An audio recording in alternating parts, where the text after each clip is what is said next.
Hi everyone, my name is Jake. Today, we're exploring some of the darkest chapters in Colorado's criminal history, the 12 most shocking female-led cases that left the state, and sometimes the entire nation, stunned. From twisted motives to chilling acts, these women defied expectations and rewrote what we thought we knew about crime. Stay with us until the end of the video, and if you love gripping true crime stories, don't forget to subscribe and hit the notification bell so you never miss an update. Case 1. Liesl Allman. On a cold afternoon in November 1997, a chain of events began that would spiral into one of the most debated criminal cases in Colorado's history. At the center of it all was Liesl Allman, a young woman whose role in a tragic incident would divide legal experts, law enforcement, and the public for years to come. What happened that day raised difficult questions about responsibility, justice, and how far the law can reach when multiple people are involved in a crime. It started, according to Allman, with something simple. She said she just wanted to retrieve her personal belongings from a place she had recently left.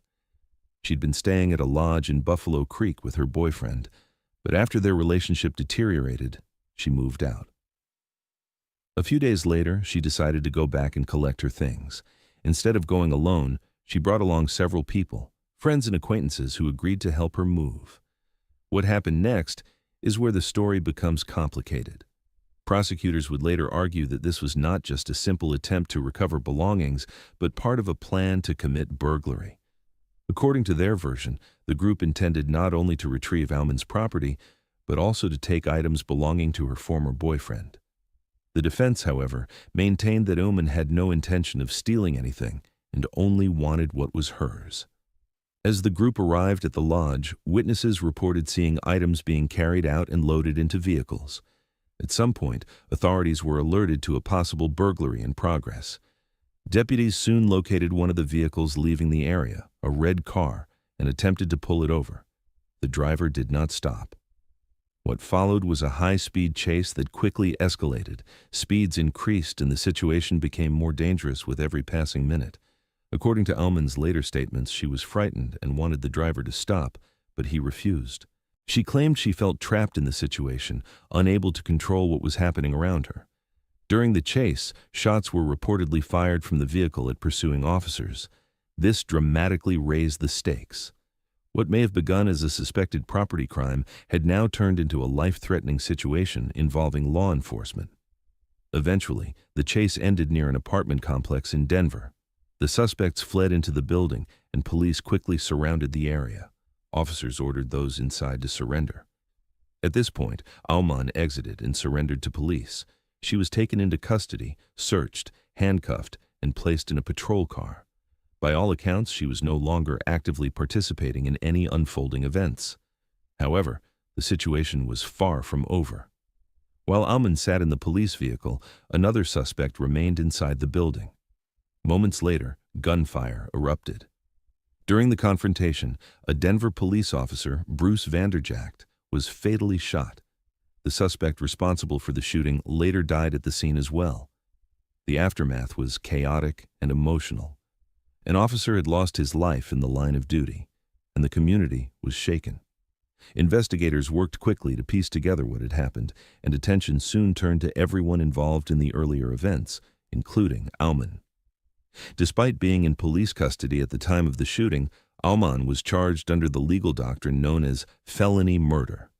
This rule allows individuals to be held responsible for a death that occurs during the commission of a felony, even if they did not directly cause it. In 1998, she was convicted and sentenced to life in prison without the possibility of parole. The case immediately became controversial. Supporters of Allman argued that holding her responsible for a killing that occurred while she was already detained stretched the limits of the law. They claimed she had no control over the actions of the gunman at that point and should not be held accountable for something she neither committed nor intended.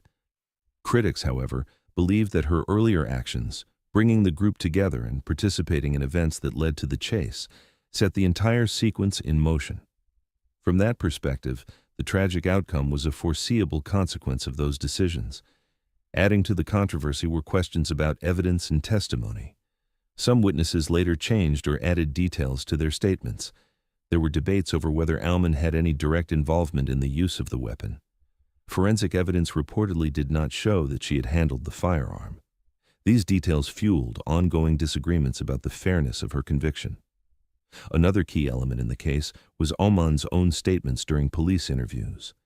She admitted to lying about certain details, including the identities of people involved.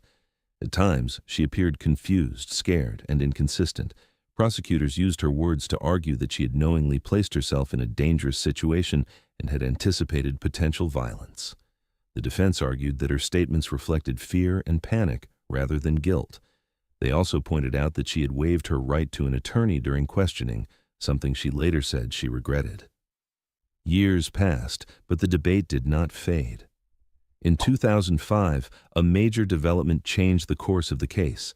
The Colorado Supreme Court overturned her original conviction, citing an error in how the jury had been instructed during the trial. Specifically, a crucial legal term had been omitted, which may have affected how jurors understood the charges. This decision did not declare her innocent, but it did open the door for a new trial. Facing the uncertainty of another lengthy court process, Aumann eventually accepted a plea agreement. She pleaded guilty to lesser charges, including burglary and being an accessory to the crime. In exchange, she received a reduced sentence of 20 years. In a statement, she expressed regret for her role in the events and acknowledged that her actions contributed to a situation that ended in tragedy. She also said she hoped the resolution would spare everyone involved from further emotional strain. The victim's family had mixed feelings. While some accepted the outcome as a practical resolution, others believed justice had not been fully served. Even today, the case remains a subject of discussion in legal circles. It is often cited as an example of how complex felony murder laws can be, especially in situations where responsibility is not clearly defined. Was Liesl Aumann a willing participant in a dangerous crime, or was she someone who made poor decisions and became trapped in circumstances beyond her control? The answer depends largely on perspective. What is certain is that a series of choices, some small, some significant, combined to create a situation that ended in irreversible loss. The case serves as a reminder of how quickly events can escalate and how the consequences of one decision can ripple far beyond what anyone expects. Case 2. Judias Ana Buenoano. On a quiet morning in Florida, a case that had stretched across decades reached its final chapter. But the story of Judias Judy Buenoano, often called the Black Widow, remains one of the most debated and unsettling narratives in true crime history. What makes this case particularly haunting is not just the accusations themselves, but the layers of uncertainty, motive, and human complexity that surround it. This story is based on court records, investigative findings, and reported accounts, though some details have been disputed over time. Viewer discretion and critical thinking are always encouraged when exploring cases like this. Judy Buenoano was born Judias Welty on April 4, 1943, in Texas. Her early life was marked by instability and hardship, including the loss of her mother at a very young age and reports of a troubled home environment. Some accounts suggest she experienced abuse and neglect, though details vary depending on the source. By her teenage years, she had already encountered the justice system, and her life seemed to follow a difficult and unpredictable path. These early experiences are often discussed by analysts, trying to understand her later actions, though they do not excuse or explain them fully. In 1962, she married James Goodyear, a sergeant in the United States Air Force. The couple built a family together, raising children and appearing, at least from the outside, to live a typical life. However, in 1971, just months after returning from military service in Vietnam, James Goodyear died after experiencing mysterious symptoms that doctors could not clearly diagnose at the time. His death was initially ruled as natural, and no immediate suspicion fell on Judy. Years later, however, this event would be re-examined under a very different light. Following her husband's death, Judy received life insurance payouts, which later became a key point of interest for investigators. Over the next several years, she entered new relationships, including one with a man named Bobby Joe Morris. In 1978, Morris also died after a sudden illness. At the time, his death did not lead to charges, but like the earlier case, it would later be revisited by authorities once patterns began to emerge. It is important to note that while suspicions existed, not all alleged connections resulted in formal convictions. The case took a darker and more complex turn with the situation involving Judy's son, Michael Goodyear. In 1979, Michael began suffering from severe health problems that left him partially paralyzed. Medical examinations later indicated the presence of toxic substances in his system, though interpretations of these findings have been debated. In 1980, during a canoe trip on a river in Florida, the boat overturned. Judy and her younger son survived, but Michael, weighed down by heavy leg braces and unable to move freely, drowned. At the time, the incident was considered a tragic accident. However, as investigators later revisited the case, questions arose about whether the circumstances were truly accidental. The turning point in Judy Buenoano's life, and the moment that brought widespread attention to her past, came in 1983. She was engaged to a businessman named John Gentry. According to reports, Gentry became seriously ill after taking capsules that Judy had given him, which she described as vitamins. Later, a car explosion severely injured him, prompting a deeper investigation. Gentry survived and shared information with authorities that raised suspicions about Judy's actions and history. This incident led investigators to examine earlier deaths connected to her, uncovering patterns that had previously gone unnoticed. As the investigation unfolded, authorities exhumed the bodies of James Goodyear and others linked to Judy. Forensic analysis reportedly found evidence of arsenic poisoning in some cases. These findings became central to the prosecution's argument that Judy had used poison over a long period of time. Prosecutors suggested that financial gain, particularly through life insurance policies, may have been a motivating factor. However, Judy consistently denied all accusations, maintaining her innocence throughout the legal process. Between 1983 and 1985, Judy Buenoano faced multiple trials in Florida. She was convicted in connection with the death of her son, Michael, and the attempted harm of John Gentry. Most significantly, she was also convicted of the death of her husband, James Goodyear. These convictions resulted in a life sentence for one case and a death sentence for another. The legal proceedings were complex and involved testimony from experts, investigators, and witnesses, all contributing to a narrative that prosecutors described as a calculated pattern of behavior. Despite the convictions, the case remained controversial. Judy's defense team raised questions about the reliability of certain forensic methods and the interpretation of evidence. Appeals continued for years, with arguments focusing on potential procedural issues and newly surfaced information. Some supporters believed that the evidence was not strong enough to justify the conclusions reached, while others viewed the pattern of events as too consistent to ignore. This division of opinion is one reason the case continues to be discussed in true crime communities today. During her time on death row, Judy reportedly spent years writing letters, engaging in crafts, and participating in religious activities. She maintained her innocence in public statements, expressing belief that she would ultimately be vindicated, at least in a spiritual sense. Her demeanor and lack of admission were noted by observers, sometimes influencing public perception of her character. However, interpretations of behavior can vary widely and should be approached with caution. On March 30, 1998, Judy Buenoano was executed in Florida. She became one of the few women in the United States to receive this sentence in modern times, and her case drew national attention. Reports indicate that she declined to make a final statement. The execution itself was described as relatively uneventful compared to some others of that era, though it reignited debates about capital punishment and the standards of evidence required in such cases. Looking back, the story of Judy Buenoano is often framed as a tale of deception, alleged greed, and a long trail of suspicion. Prosecutors referred to her as a black widow, suggesting a pattern of targeting close relationships. However, it is equally important to recognize that such labels can oversimplify complex human situations. While the courts reach their conclusions based on the evidence presented, discussions about the case still involve questions about investigative methods, legal standards, and the broader context of her life. One of the most striking aspects of this case is how long the alleged pattern went unnoticed. If not for the 1983 incident involving John Gentry, earlier events might never have been re-examined. This raises broader questions about how cases are connected over time and how new evidence can reshape past conclusions. It also highlights the role of survivor testimony in bringing attention to potential wrongdoing. Case 3. Jill Coit. On October 22, 1993, a quiet mountain town in Colorado was shaken by a crime that would soon reveal a story far more complex and unsettling than anyone expected.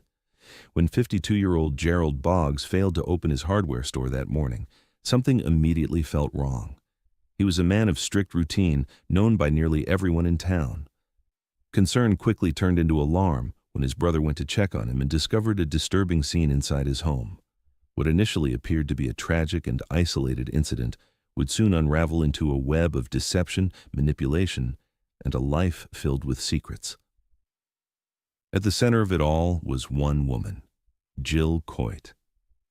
Jill Coit did not fit the typical image of someone at the center of such a case. By many accounts, she was charming, persuasive, and capable of leaving strong impressions on those she met. But beneath that surface was a history that investigators would later describe as deeply complicated. Over the years, she had been married multiple times, reportedly to as many as 9 different men, with some marriages overlapping. Her relationships often ended in conflict, legal disputes, or unusual circumstances. Despite this, she repeatedly managed to move forward, starting new relationships and new chapters in different places. Her connection to Gerald Boggs began like many of her previous relationships. Boggs was a respected member of the Steamboat Springs community, known for his business and his disciplined lifestyle. Their relationship progressed quickly, and they were married in 1991. However, the marriage was short-lived. It was later revealed that at the time of their wedding, Coit was still legally married to another man. Once Boggs discovered this, he sought and obtained an annulment. This marked the beginning of a bitter legal dispute between the two, centered around property and financial interests, including a bed and breakfast business they had been involved in. As tensions escalated, both parties prepared for a civil court case that was scheduled to take place in late October 1993. According to prosecutors, this upcoming legal confrontation would become a key factor in the events that followed. They argued that Boggs was prepared to present evidence that could expose alleged misrepresentations and fraudulent claims made by Coit. The timing of his death, just days before the court hearing, raised immediate suspicion. When investigators began looking into Coit's background, they uncovered a pattern that drew significant attention. Her numerous marriages, some of which may have overlapped, along with past incidents involving former partners, created a narrative that was difficult to ignore. In at least one earlier case involving the death of a previous husband in the 1970s, authorities had not been able to gather enough evidence to pursue charges. However, the similarities between that case and the circumstances surrounding Boggs's death were noted during the investigation. Despite these suspicions, the case was far from straightforward. Coit maintained that she was not involved and provided an alibi, stating that she had been camping with her then-boyfriend, Michael Backus, at the time of the incident. Backus supported this claim. For a time, the lack of direct physical evidence linking them to the scene made it difficult for investigators to move forward. However, as the investigation continued, authorities began to gather testimony from multiple witnesses. Some individuals claimed that they had been approached by either Coit or Backus with requests to harm Boggs prior to his death. Others reported seeing individuals matching their descriptions near Boggs's home around the time of the incident. These accounts, while not definitive on their own, began to form a broader picture that prosecutors would later present in court. One of the most significant developments in the case came from within Coit's own family. Her son eventually spoke with investigators, sharing statements that suggested prior knowledge of her intentions. According to his account, Coit had allegedly made comments indicating that she planned to take action against Boggs. While such testimony can be complex and subject to interpretation, It added another layer to an already intricate case. In December 1993, roughly 2 months after the incident, Coit and Backus were arrested and charged in connection with Boggs' death. The case proceeded to trial in 1995, drawing widespread attention due to the unusual background of the defendant and the circumstances surrounding the crime. During the trial, prosecutors presented their theory that Coit and Backus had conspired to carry out the act in order to prevent Boggs from exposing damaging information in the upcoming civil case. They pointed to the timing, witness testimony, and the broader context of Coit's past relationships as supporting evidence. The defense, on the other hand, argued that there was no direct physical evidence linking either defendant to the crime scene and maintained that the accusations were based largely on circumstantial evidence and unreliable witness accounts.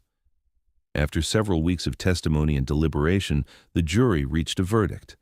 Both Jill Coit and Michael Backus were found guilty of first-degree murder and conspiracy to commit murder. They were subsequently sentenced to life in prison. The verdict brought a sense of closure to the community, though many questions about the case continued to be discussed in the years that followed. Case 4. Malaika Tamu Griffin. Malaika Tamu Griffin was born on May 11, 1971. By many accounts, she was intelligent and academically successful. She attended Jackson State University, where she earned a degree in chemistry. Those who knew her described her as reserved, often keeping to herself. After graduating, she reportedly traveled alone through Europe, suggesting a sense of independence and curiosity about the world. At that stage, nothing publicly indicated the kind of future she would eventually face. In 1999, Griffin moved to Denver, Colorado. She found work in a pharmacy and rented a room in a house. Next door lived Jason Patrick Horsley, a 25-year-old carpenter, along with his girlfriend. Horsley was known to work with tools regularly, often unloading and organizing them outside after work. According to reports, this routine became a point of tension between him and Griffin. On May 18, 1999, that tension reached a breaking point. Witnesses later described an argument between Griffin and Horsley outside their homes. What exactly was said during that confrontation has been interpreted in different ways over time, but what is clear is that emotions were running high. After the argument, Griffin went back inside her residence. At that moment, it could have been the end of the conflict. But instead, events escalated. Shortly afterward, Griffin returned outside, this time carrying a handgun. According to court findings, she fired at Horsley from behind at close range. He died at the scene. The suddenness of the act shocked the neighborhood. What began as a dispute over everyday behavior had turned into a fatal incident in seconds. But the story did not end there. Instead of staying at the scene, Griffin fled. She went to the home of an acquaintance and took a vehicle at gunpoint before leaving the area. That car was later discovered abandoned in Iowa. From that point forward, her whereabouts became unknown. When authorities searched Griffin's residence, they found items that added complexity to the case. Reports mention weapons and written materials that prosecutors later used during trial. Investigators also recovered personal writings that would become a major point of discussion in court. These writings, according to prosecutors, reflected intense and troubling thoughts. However, interpretations of such material can vary, and Griffin herself would later offer a different explanation. For the next 6 years, Griffin remained out of sight. She had effectively disappeared, moving across states and living under a different identity. At one point, she was believed to have traveled through Chicago before eventually settling in California. There, she lived under the name Lake Griffin. During her time as a fugitive, she appeared to build a new life. She worked in a biotechnology company as a lab assistant and also held jobs in a fast food restaurant and a thrift store. To those around her, she seemed like an ordinary person. Neighbors and co-workers reportedly had no idea about her past or the charges she faced. Meanwhile, authorities continued searching. The case was featured multiple times on the television program America's Most Wanted, which aimed to generate public tips. For years, these broadcasts did not lead to her capture, but in June 2005, everything changed. After the case was aired again, co-workers in El Cajon, California, recognized Griffin from the program. They contacted authorities, leading to her arrest just hours later. When confronted by law enforcement, she admitted her identity. After 6 years on the run, the search was finally over. Griffin was extradited back to Colorado to face trial. She was charged with first-degree murder, aggravated robbery, and aggravated motor vehicle theft. The trial began in February 2006 and lasted about a week. During the proceedings, the prosecution presented evidence intended to show intent and premeditation. This included witness testimony about the argument, as well as the sequence of actions leading up to the shooting. They also introduced excerpts from Griffin's personal writings, arguing that they demonstrated motive and state of mind. Griffin chose to testify in her own defense. She maintained that she did not intend to commit the act as described by prosecutors. According to her account, the situation unfolded differently, and she suggested that fear and confusion played a role. She also claimed that her writings were part of creative work, possibly for a play, rather than literal expressions of intent. The jury was tasked with weighing these conflicting narratives. After approximately 7 hours of deliberation, they returned a verdict. Griffin was found guilty on all counts. Under Colorado law, a conviction for first-degree murder carries an automatic sentence of life in prison without the possibility of parole. She was sentenced on March 5, 2006. The case did not end with the conviction.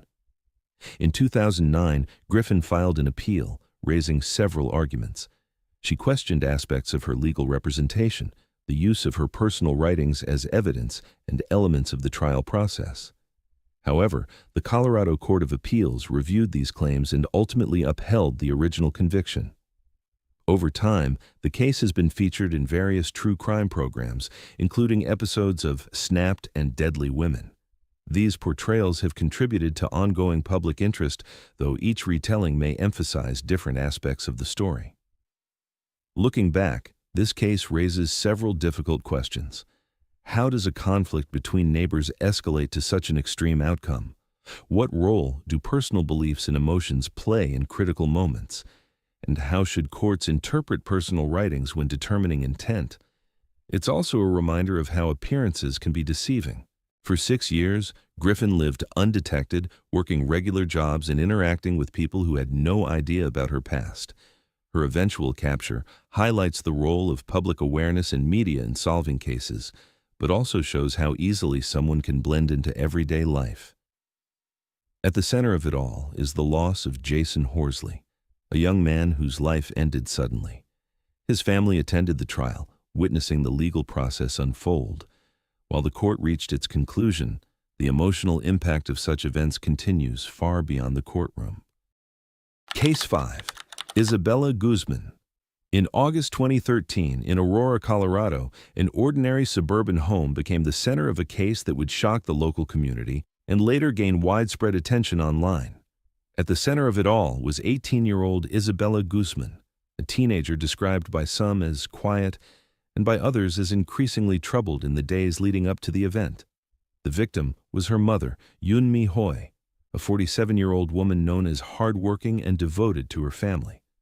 According to reports, tensions inside the household had been building over time.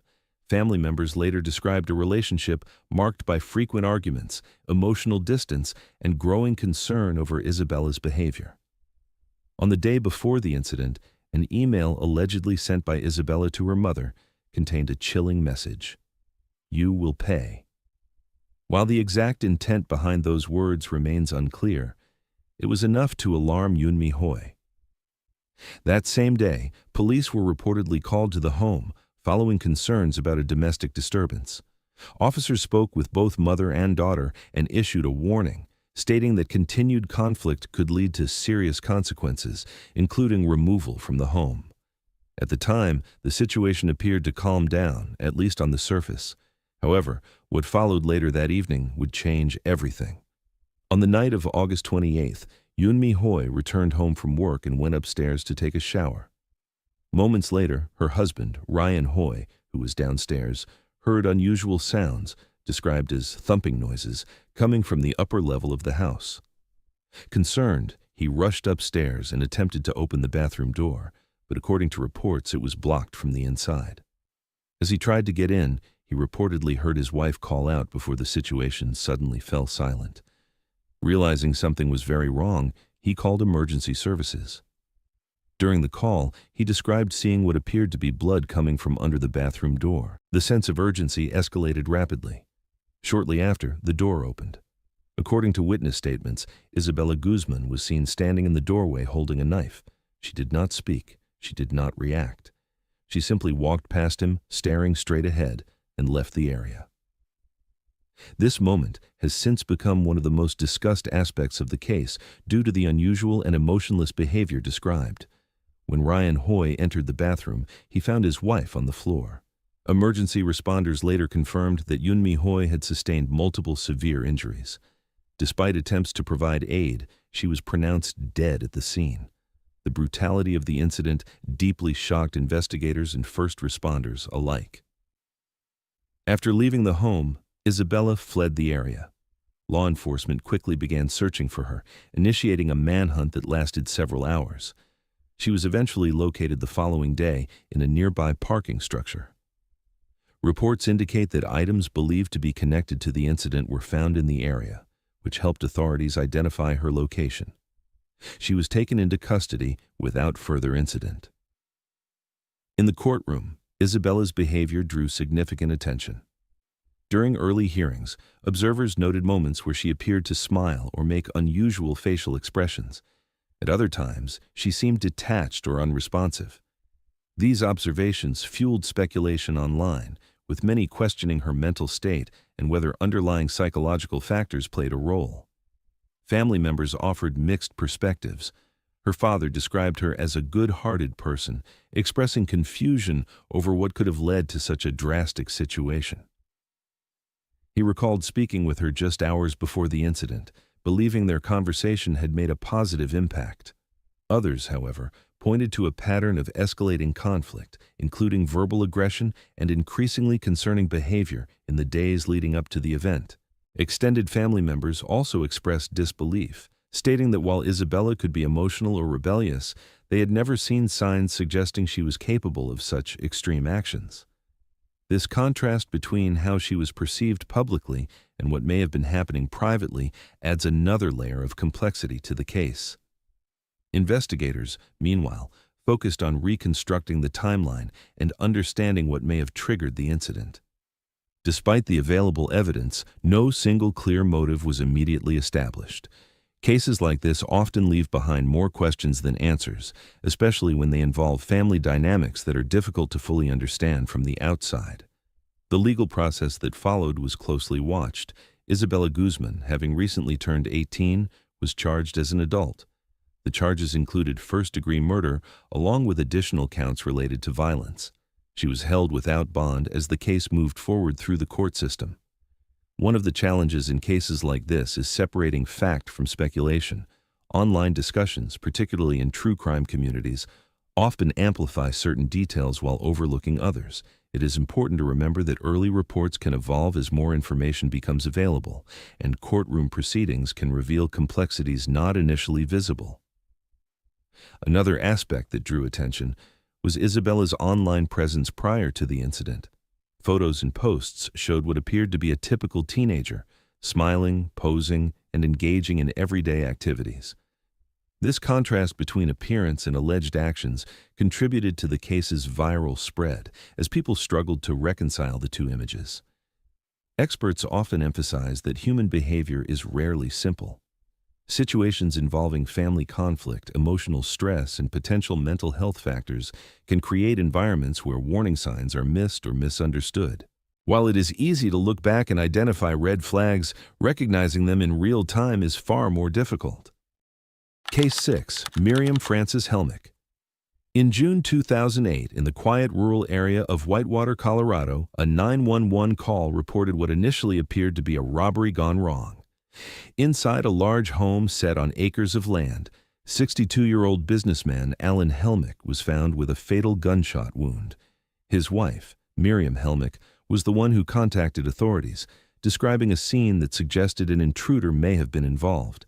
At first glance, it seemed like a tragic and sudden loss. However, as investigators began to look closer, the narrative started to shift. Alan Helmick was known as a successful businessman and a devoted father. He had built a comfortable life and, after the loss of his first wife, eventually found companionship again through dance classes. That's where he met Miriam, a dance instructor who would later become his second wife. Their relationship progressed quickly, and by 2006 they were married. To those on the outside, it appeared to be a new chapter for both of them.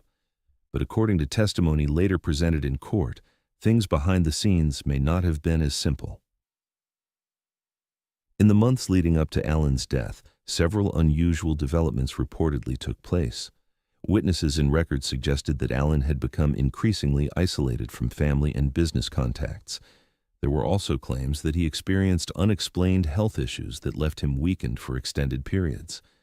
While no definitive cause was confirmed for these symptoms, investigators later explored whether these events were connected to a broader pattern of behavior. Financial activity also drew attention. Court documents indicated that multiple checks had been written from Alan's accounts under questionable circumstances.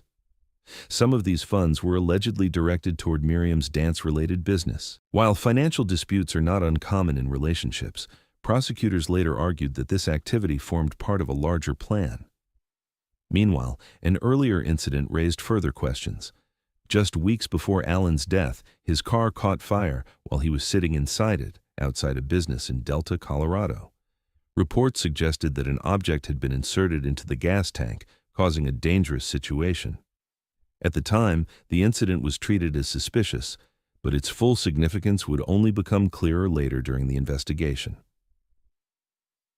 As detectives continued piecing together the timeline, they also uncovered digital evidence.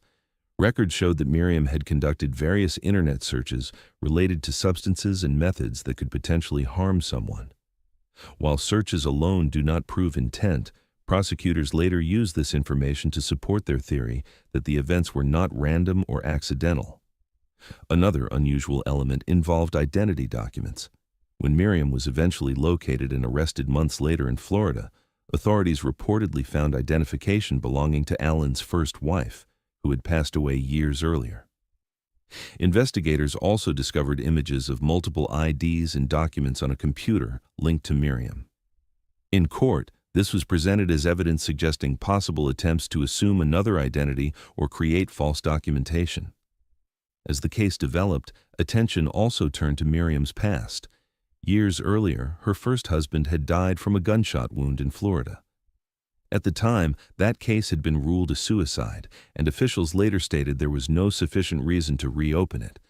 However, during the Colorado investigation, this detail added another layer of scrutiny and public interest. When the case went to trial in late 2009, prosecutors presented their version of events step by step. They argued that the June 2008 incident was not a random act of violence, but rather the final stage of a series of calculated actions. According to their case, the earlier car fire, financial activity, and alleged preparations all pointed toward a deliberate plan. Defense attorneys, on the other hand, challenged the interpretation of the evidence. They questioned whether the prosecution's theory relied too heavily on circumstantial details and whether alternative explanations had been fully considered. As in any trial, it was up to the jury to evaluate both sides and determine what the evidence ultimately proved. After deliberation, the jury found Miriam Helmick guilty on multiple counts, including first-degree murder. In December 2009, she was sentenced to life in prison without the possibility of parole, along with additional years related to other charges such as forgery. The judge described the sentence as both necessary and reflective of the seriousness of the crimes presented during the trial. For Alan Helmick's family, the sentencing marked the end of a long and painful chapter. In court statements, his daughters spoke about the emotional impact of the case, describing feelings of betrayal and loss. They emphasized the trust their father had placed in his relationship and how deeply the outcome affected their family. Case 7. Kara Laurel Lounsbury. Kara Lounsbury was born on August 15, 1977, and had a complicated and reportedly strained relationship with her family, particularly her father, Harold Hap Anander. Testimony during the trial suggested that the family dynamic was fractured, with both Kara and her brother describing a difficult upbringing that allegedly included verbal conflict. And Kara also claimed more serious forms of abuse during her childhood, though such claims were disputed and not proven in court. By 2009, Harold Anandar had become a successful businessman and was known in his community as a respected figure and church member, which created a stark contrast between public perception and the private tensions described during the trial. On January 14, 2009, Harold Anandar and his wife, Velva Sue Anandar, were found deceased in their home near Hudson, Colorado, after they failed to appear at a church service, prompting concern from friends. Investigators determined that both victims had died during the night, and authorities quickly began examining the circumstances surrounding the case. Prosecutors later argued that the scene had been staged to resemble a break-in, suggesting an attempt to mislead investigators, although this interpretation was contested by the defense. As the investigation unfolded, attention turned toward family members, including Kara Lounsbury. One of the key pieces of evidence discussed during the trial was surveillance footage from a nearby property belonging to her brother, Jared Anandar. According to investigators, the footage appeared to show a vehicle resembling Lounsbury's arriving in the area during the early morning hours and moving between properties. Prosecutors argued that this timeline was consistent with when the crime likely occurred, while the defense maintained that the footage was inconclusive and did not definitively identify the driver. Another point of contention involved physical evidence collected at the scene, including a latex glove that contained DNA from the victims and an unidentified contributor. Prosecutors suggested that this evidence supported their theory of Lounsbury's involvement, while defense attorneys argued that the evidence could have been planted or misinterpreted, emphasizing that no direct physical evidence definitively placed her at the scene during the act itself. The case also involved discussions about a firearm, as investigators noted that Lounsbury had previously owned a weapon consistent with the type believed to have been used, although the exact weapon was not definitively tied to her in court. Financial motives were another major aspect of the prosecution's case. According to court testimony, prosecutors argued that Lounsbury may have been under financial pressure and feared being excluded from her father's will. They suggested that this could have provided a motive, particularly in relation to potential life insurance or inheritance. However, the defense challenged this narrative, arguing that financial speculation did not equate to proof of guilt and that assumptions about motive should not replace concrete evidence. During the trial, Lounsbury maintained her innocence and claimed that her brother, Jared Anandar, was responsible for the deaths. Her defense team argued that investigators had focused too narrowly on her and failed to adequately consider alternative suspects. They pointed to inconsistencies and gaps in the evidence, as well as the lack of forensic material linking her directly to the crime scene in a definitive way. Prosecutors, on the other hand, stated that they had examined alternative possibilities and concluded that the evidence most strongly pointed to Lounsbury. They emphasized the surveillance footage, her presence in the area, and statements she had allegedly made prior to the incident, including reported comments about family conflict and inheritance concerns. After a trial that included emotional testimony from family members, friends, and investigators, the jury deliberated for several hours before reaching a verdict. Kara Lounsbury was found guilty of 2 counts of first-degree murder. Following the verdict, she was sentenced to 2 life terms without the possibility of parole, to be served concurrently. The sentencing marked the legal conclusion of the case, though debates about the evidence and interpretations of events have continued in discussions of the case. Case 8. Molly Midyett. In early 2006, in the quiet community of Louisville, Molly Midyett and her husband Alex Midyett appeared to be a young couple starting a new chapter. They had recently welcomed their son Jason into the world. By all outward appearances, it should have been a time of joy. However, events soon unfolded that would turn their lives into a legal and emotional nightmare. On February 24, 2006, their 10-week-old baby was taken to a hospital after showing alarming symptoms. According to testimony, Jason appeared lethargic and unresponsive. What doctors discovered shocked everyone involved. Medical examinations revealed severe injuries, including multiple fractures and a significant head trauma. These findings led medical professionals to suspect that the injuries were not accidental. Jason's condition rapidly deteriorated. Despite medical efforts, he never recovered and passed away days later. Authorities later ruled his death a homicide. This decision triggered an extensive investigation that would focus directly on the two people closest to him, his parents. More than a year passed before charges were formally brought. In May 2007, both Molly and Alex Midyett were indicted. The prosecution's theory did not necessarily require proving who inflicted the injuries in Molly's case. Instead, it focused on whether she failed to protect her child or seek medical care in time. This legal distinction would become central to the outcome of the trial. When the case went to court in late 2007, it quickly drew attention due to the disturbing nature of the evidence. Medical experts testified that the injuries appeared to have occurred over time, suggesting repeated trauma. According to prosecutors, this indicated that warning signs should have been visible to a caregiver. Molly Midyett took the stand in her own defense. During her testimony, she maintained that she did not know how her son had been injured. She described the day of the medical emergency as confusing and frightening, stating that she believed her child was sick but not in immediate danger. She also denied causing harm or knowingly allowing harm to occur. A key point of contention during the trial was her decision to seek help from a doctor rather than immediately going to an emergency room. Prosecutors argued that this delay may have reduced the child's chances of survival. The defense countered that she did not understand the severity of the situation at the time. Another complex element of the case involved her relationship with her husband. While Alex Midyett was accused of directly causing the injuries in a separate trial, Molly continued to state during her testimony that she did not believe he had harmed their son. This position would later become a topic of intense debate and speculation. After several days of testimony and closing arguments, the jury deliberated for just over 6 hours.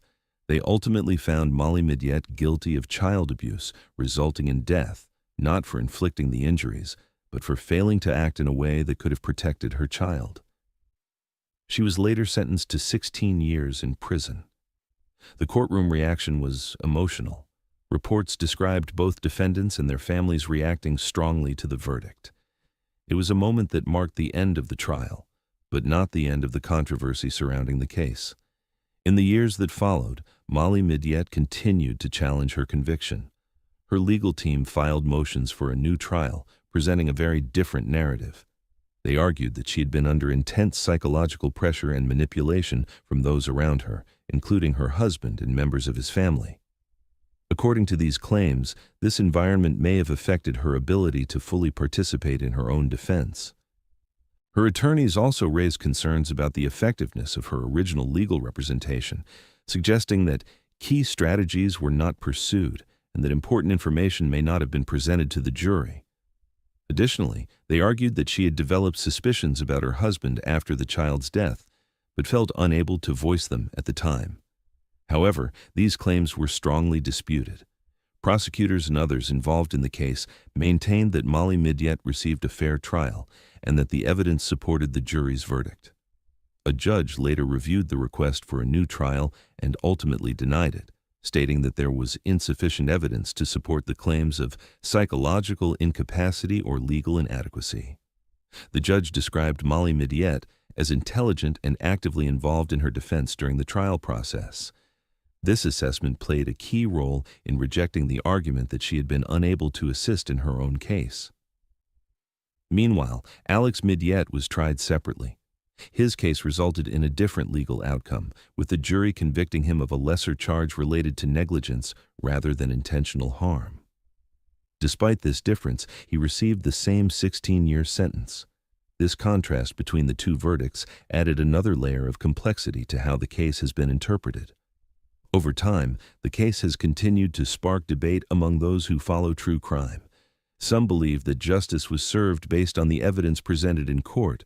Others question whether all relevant factors were fully understood or fairly represented during the trials.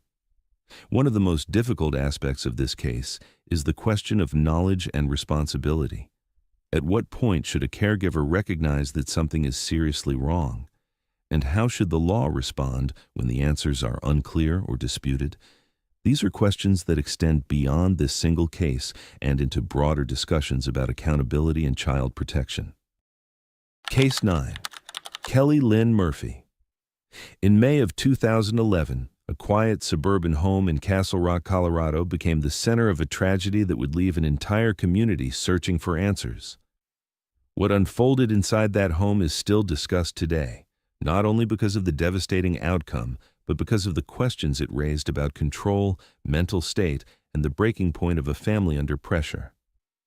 This is the case of Kelly Lynn Murphy, a mother whose story shocked the nation and continues to be examined through both legal findings and public interpretation. At the time, Kelly Murphy was a 41-year-old mother of 2 young children, 9-year-old Liam and 6-year-old Madigan. To outsiders, the family appeared relatively ordinary. However, behind closed doors, there were growing tensions. Court records later revealed that Murphy and her husband were in the middle of a difficult divorce, one that involved disputes over custody and allegations that added further strain to an already fragile situation. As the legal battle intensified, both sides prepared for court proceedings that would determine how custody of the children would be shared. According to prosecutors, Murphy strongly opposed the idea of joint custody and wanted full control over her children's future. This point would later become central to the prosecution's argument, though interpretations of her motives remain debated. On the morning of May 23, 2011, Murphy made a 911 call that would become one of the most chilling elements of the case. She told the dispatcher that she had harmed herself and needed help. During the call, when asked about her children, she stated that they were in heaven. This statement immediately raised alarm and prompted emergency responders to rush to the scene. When police arrived at the home, they found Murphy injured, but alive. Inside the house, they discovered Liam and Madigan in their bedrooms, unresponsive. Authorities later determined that both children had died prior to the call. The official cause of death was ruled as asphyxia, and the manner of death was classified as homicide. Murphy was taken to the hospital and later placed under arrest the same day. As investigators began piecing together what had happened, they found details that would later be presented in court. One of the most notable pieces of evidence was custody-related paperwork discovered in the home, reportedly with handwritten words that suggested emotional distress tied to the ongoing divorce. The case quickly moved into the legal system, where it became the focus of intense scrutiny. Prosecutors argued that Murphy's actions were deliberate and driven by a desire to control the outcome of the divorce and custody battle. They described the incident as a calculated act, pointing to the sequence of events and statements made during the 911 call as evidence of awareness. The defense, however, presented a very different narrative. Murphy's attorneys argued that she was not fully aware of her actions at the time. They suggested that a combination of alcohol and medication may have impaired her mental state, leading to a blackout. According to this argument, Murphy did not intentionally plan the deaths and only realized what had happened afterward. Throughout the trial, both sides brought in expert testimony to support their claims. Medical professionals discussed whether it would have been possible for someone to carry out such acts without awareness. This became a key point of contention as the jury was asked to consider not only what happened, but also Murphy's state of mind during those critical hours. Another significant moment in the trial came from the recorded 911 call and Murphy's statements to first responders. Prosecutors emphasized that she repeatedly requested an attorney when questioned about her children, suggesting that she understood the seriousness of the situation. The defense countered that this could also be interpreted as confusion or fear rather than clear intent. Testimony from law enforcement officers and paramedics added further detail to the timeline. Responders described the scene as orderly, with no signs of struggle in the children's rooms. This detail was used by prosecutors to argue that the events unfolded in a controlled manner, though, again, interpretations varied. The emotional weight of the trial was especially evident when family members of the victims spoke publicly. They expressed grief not only for the loss of Liam and Madigan, but also for the circumstances that led to such an outcome. Their statements reflected both sorrow and a desire for closure, something the legal process aimed to provide. After a trial that lasted several weeks, the jury reached a verdict.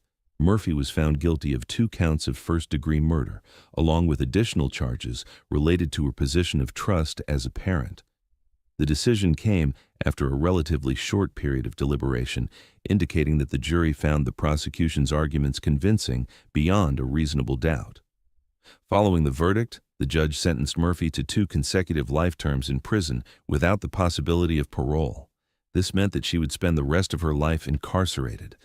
The sentencing marked the legal conclusion of the case, though discussions about it continue to this day. Case 10. Shauna Louise Nelson. On January 23, 2007, the quiet town of Greeley, Colorado, was rocked by a shocking crime that would capture national attention and unfold into a complex legal battle. Heather Lynn Garaus, the wife of a Greeley police officer, was confronted in a parking lot outside the credit union where she worked by a masked individual dressed in black. According to witness reports, the assailant, whose identity would later become the center of intense scrutiny, told Heather, "You ruined my life. Get on the ground." Heather complied, kneeling as instructed, and moments later, 2 gunshots rang out.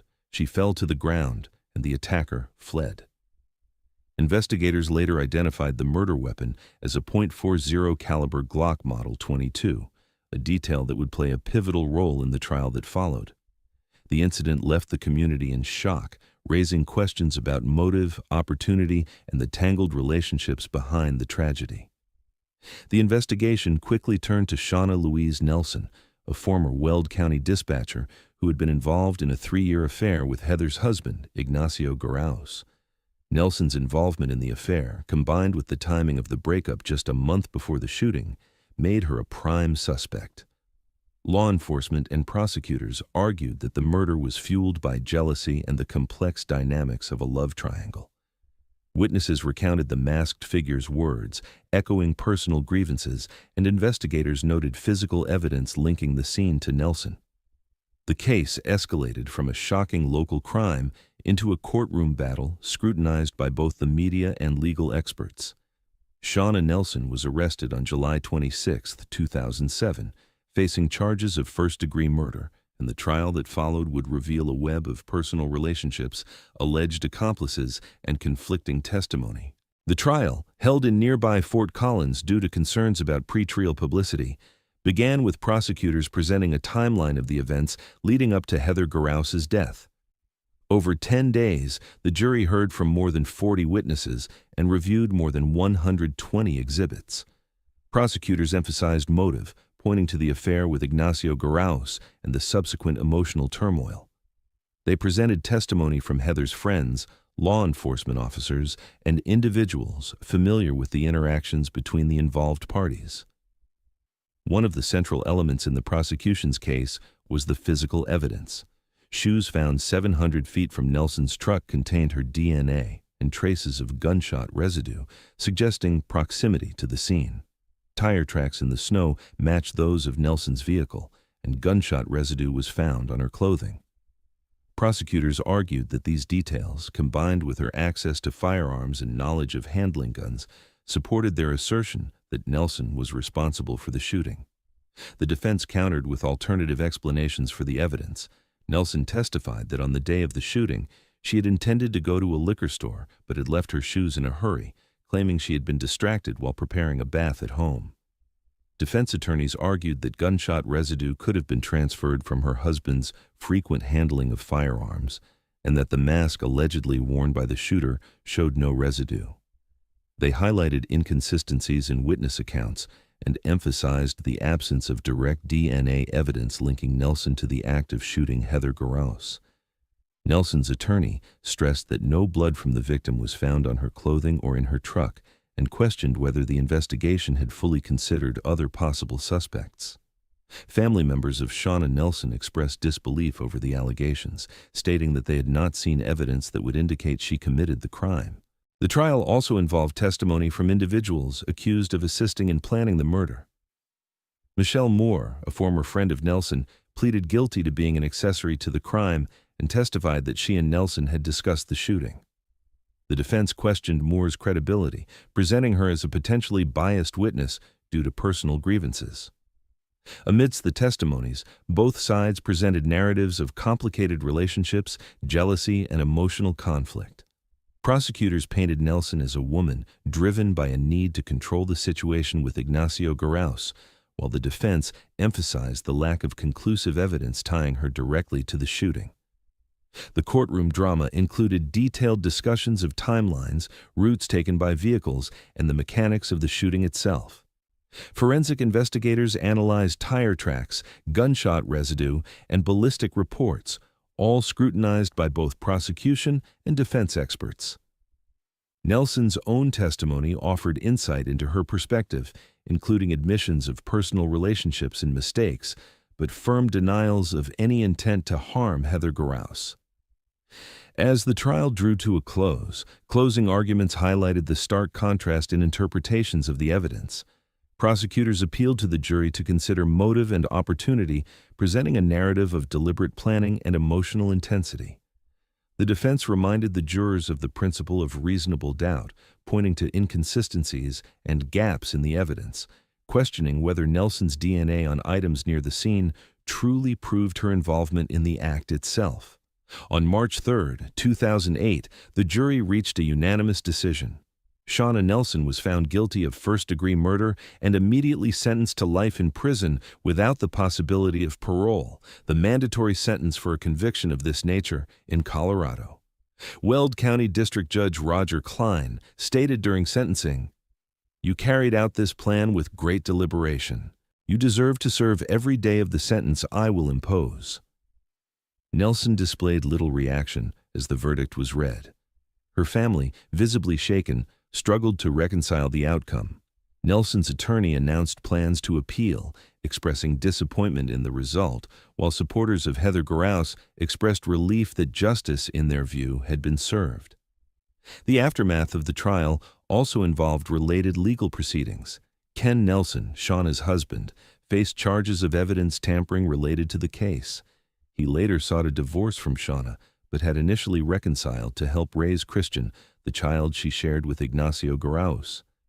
Ignacio Garaus himself resigned from the police force shortly after the tragedy, closing a chapter marked by betrayal, grief, and complex emotional entanglements.